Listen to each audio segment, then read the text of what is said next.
Дэлхийд гайхагдсан босоо монгол бичгээрээ монголчуудад бахархаж явдаг. Монголчуудын түүхэнд хамгийн олон жил хэрэглэгдэж, түүх соёлын минь бидэнд өвлүүлэн үлдээсэн уйгуржин монгол бичиг одоо үеийн залуучуудад мартагдсан түүх болж байна. Судалгаагаар монгол иргэдийн 10% нь монгол бичгээрээ чөлөөтэй уншиж бич чадна. 30% нь дунд зэрэг, 40% нь өөрийнхөө нэрийг монгол гэсэн үгтэйг бичиж чадна гэж хариулсан бол үлдсэн 20% нь ор тас мэдэхгүй гэсэн дүн гарчээ. Ерөнхий боловсролын сургуулиудад сурагчдад 7-оос 9-р ангид нь 7 хоногт 1 цагаар монгол бичиг ордог. Энэ хугацаанд хүүхдүүд уншаад бичдэг хэмжээний мэддэг болно гэж байна.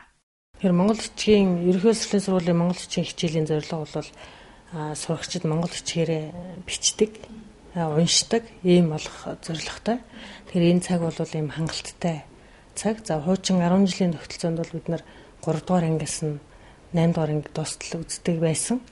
За энэс хойш бол монгол бичгийн хөтөлбөр 2 батлагдсанаас хойш бол дунд ангиас нь оруулах нь зүйтэй гэдэг шийдвэр гарснаас хойш бол бид нар 7-9-р ангидаа судалж байгаа. Тэр энэ цагийн хүрээнд бол тогтоогдсон агуулгын хүрээнд сурвалцагчд бол бичдэг, уншдаг болоод гарч байгаа.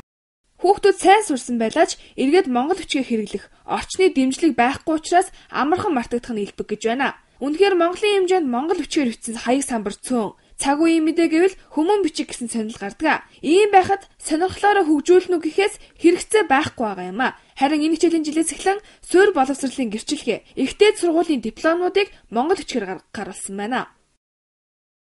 Одоо өвөл 1 сарын 1-ээс 2 сарын 15 хүртэл 18 сургуулиудаагаар ирээд байна. 12,000 гаруй хүүхдүүд, оюутнууд өвлийн төгсөлтөө хийх гэж байна.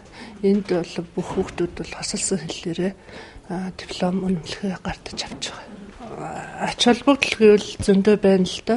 Жишээлбэл бол монгол хэл, монгол хүн монгол хэл, монгол бичгээр бахархах, мөн олон улсад монгол хэлээ таниулах, өөрсдөө зөв бичиж уншдаг болох гэд ач холбогдол бол маш их байна.